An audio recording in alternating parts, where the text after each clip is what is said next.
नमस्कार दोस्तों, आपका हमारे YouTube चैनल में स्वागत है। दोस्तों, आज की यह कहानी महाभारत काल की है।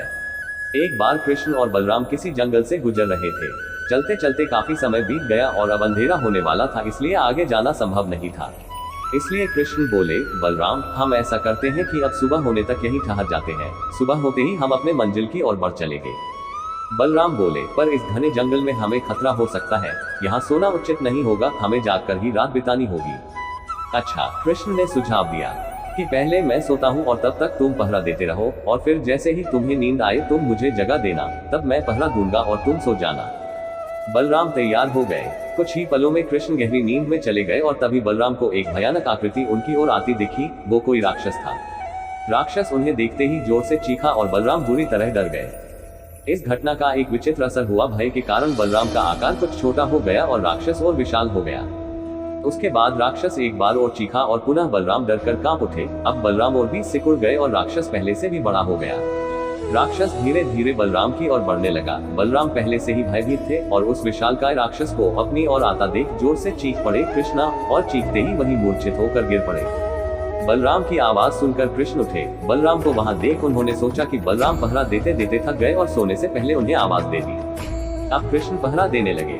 कुछ देर बाद वही राक्षस उनके सामने आया और जोर से चीखा।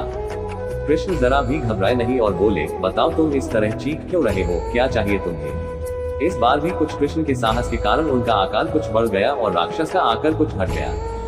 राक्षस को पहली बार कोई ऐसा मिला था जो उससे डर नहीं रहा था। घबराहट में वह पुनः कृष्ण पर जोर से चीखा। इस बार भी कृष्ण नहीं डरे और उनका आकार और भी बड़ा हो गया, जबकि राक्षस पहले से भी छोटा हो गया।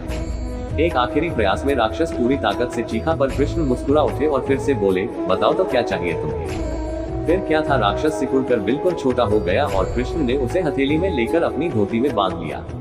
कुछ ही देर में सुबह हो गई। कृष्ण ने बलराम को उठाया और आगे बढ़ने के लिए कहा। वे धीरे धीरे आगे बढ़ने लगे। तभी बलराम उत्तेजित होते हुए बोले, पता है कल रात में क्या हुआ था? एक भयानक राक्षस हमें मारने आया था।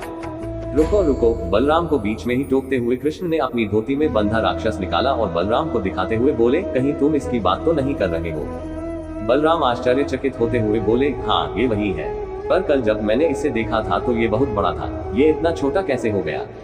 कृष्ण बोले, जब जीवन में तुम किसी ऐसी चीज से बचने की कोशिश करते हो जिसका तुम्हें सामना करना चाहिए, तो वो तुमसे बड़ी हो जाती है और तुम पर नियंत्रण करने लगती है। लेकिन जब तुम उस चीज का सामना करते हो जिसका सामना तुम्हें करना चाहिए, तो तुम उससे बड़े हो जाते हो और उसे नियंत्रित करने लगते हो। दोस्तों, ये राक्षस दरअसल हमारी जिंदगी में आने वाली चुनौतियां हैं। अगर हम इस चुनौतियों को टालते हैं तो ये और बड़ी होती जाती है। आखिर में ये हमें कंट्रोल करने लग जाती है। इसलिए हमें इनका साहपूर्वक सामना करना चाहिए। दोस्तों, वीडियो अच्छा लगा तो लाइक करें व चैनल को सब्सक्राइब करें।